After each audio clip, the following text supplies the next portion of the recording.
Magandang umaga po. Nandito po tayo sa pagitan ng Barangay San Vicente at ito naman sa kabila, Barangay Santa Cruz. Nadisgrasya po ang isang motor, kasama po ang anak ko. Ayun po, ambulansya, umalis na. Inanuhan naman po ng paunang lunas, kundi nakapalibag po yung anak ko, may gas-gas. Ito po sa parting ito po ng parati pong maraming tubig. Marami po itong tubig. Hindi po inaasikaso ng lokal na gobyerno, ng barangay. Ilang beses na daw, marami, sabi po ng mga tao dito, marami na po daw nadidisgrasya dito. Na eksakto din yung anak ko, nakasakay sa motor kasi pupunta ng trabaho. Ito po ang part na to, parati pong matubig. Ito, parati pong matubig tong part na to. Ito, yan. Ayan, marami pong tubig. Madulas po.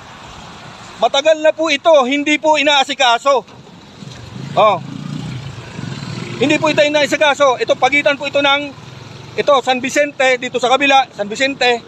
Ito po, Barangay Santa Cruz. Madulas po ito. Kailan po kikilos kung may mga mamatay dito? Ang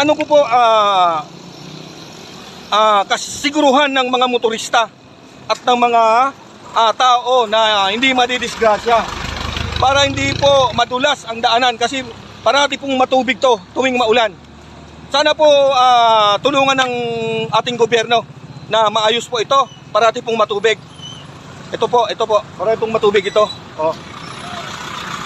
May nadisgrasya po dito. Isa po yung anak ko nadisgrasya. Paano kung namatay po? Dito. Ayan po. Sige po, paki-share po ang Barangay San Vicente. Dito sa kabila, ito, Barangay Santa Cruz. Sana po, mag-i-eleksyon naman, asikaso naman po ito bago mag-eleksyon kasi parati pong matubig to. Kung paano ang diskarte nito ng lokal na gobyerno, yung sa barangay. Sige po, salamat po. Paki-share ang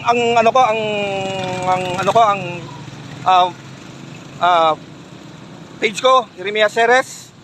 Sa YouTube ko, Jeremy at Jeremy 5649. Sige po. Sana po ma-actionan po ito sa pagitan ng San Vicente, Santa Cruz, Baaw, Camarines Sur po. Dito po sa banda dito. Marami po daw nadidisgrasya. Isa na po ma-actionan ng gobyerno, ng lokal na gobyerno. Salamat po. Salamat. Sana po matugunan ang mga pangyayari dito. Ngayon lang po ako kasi anak ko na ang Sige, salamat po.